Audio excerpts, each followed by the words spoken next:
Sa aming paralan, may isang natatangi, gurong hinahangaan, mabait at mahusay lagi.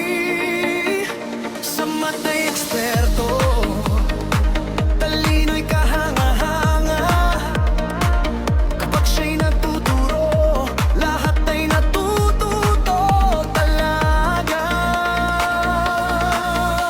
Mahilig sa kulay pink, pormado't makisig.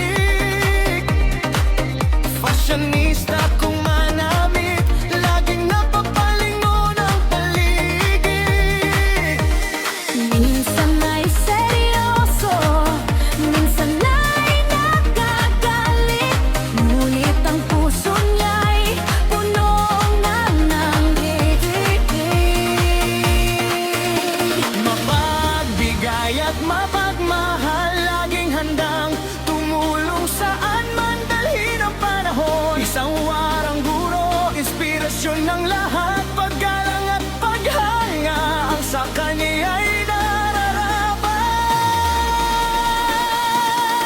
Si Maynor, Sinor, pangalan mong hindi malilimutan. Sinor, Sinor, gurong puno ng talino at kabutihan. Kahit minsan ay may pagkamasungit, alam naming pagmamahal ang nasa iyong bibig. Sinor, Sinor, ikaw ang gurong aming pinagmamalaki.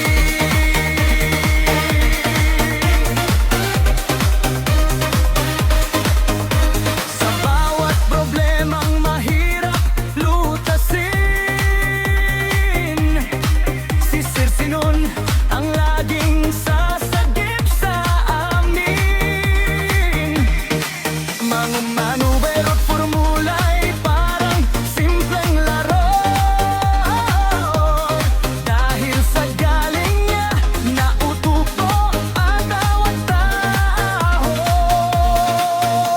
Mapagbigay sa oras at pagmamahal,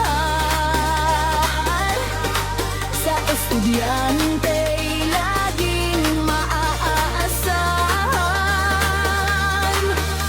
May disiplina, ngunit may malasakit, kaya't respeto ng lahat ay kanyang kapalit. Salamat Sir Sinon sa bawat paggabay, sa bawat aral na habang buhay naming taglay. Ikaw ay huwaran, tunay na inspirasyon. Sa puso naming lahat ay may espesyal na lugar ngayon.